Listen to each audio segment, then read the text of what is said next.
Mayong hapon, oni ang mga pamaagi para paspas ma-decompose ang mga sagbot ug mga organic matters nga pwede nato himuong organic fertilizer. So kadtong mga dahon sa kahoy, mga sinilhig ug kanang mga kitchen waste pwede din nato ibutang. Kani nga drum napuno na siya sa mga dahon sa kahoy ug mga uban ng mga organic materials.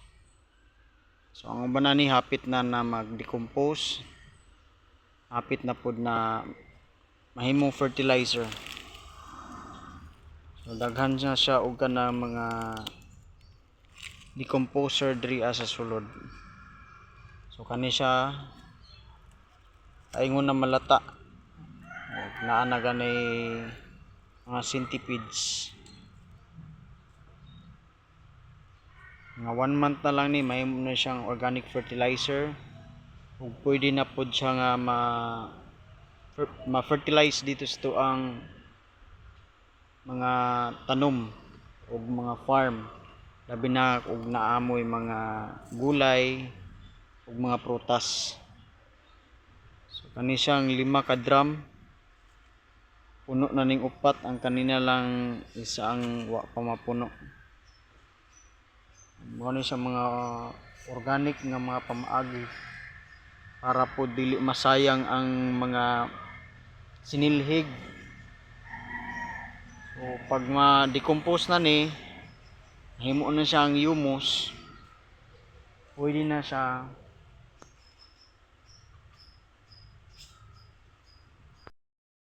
kani siya pang sustainable ni siya nga pamaagi para gyud nga ang mga tanom bulungtad, daghan ang bunga, muhimsog ang punuan.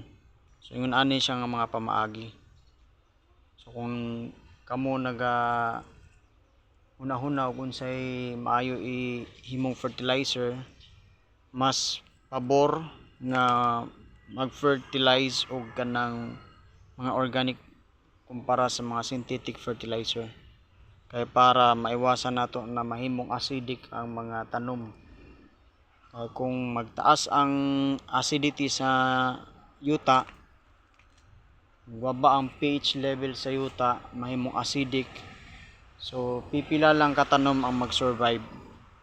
So naagi aning tabang ani ato ang organic fertilizer nga gi-decompose, ang mahitabuan na mas mulambo ang imuhang mga pananom. Daghan pug bunga ug daghan pud tag ma-harvest.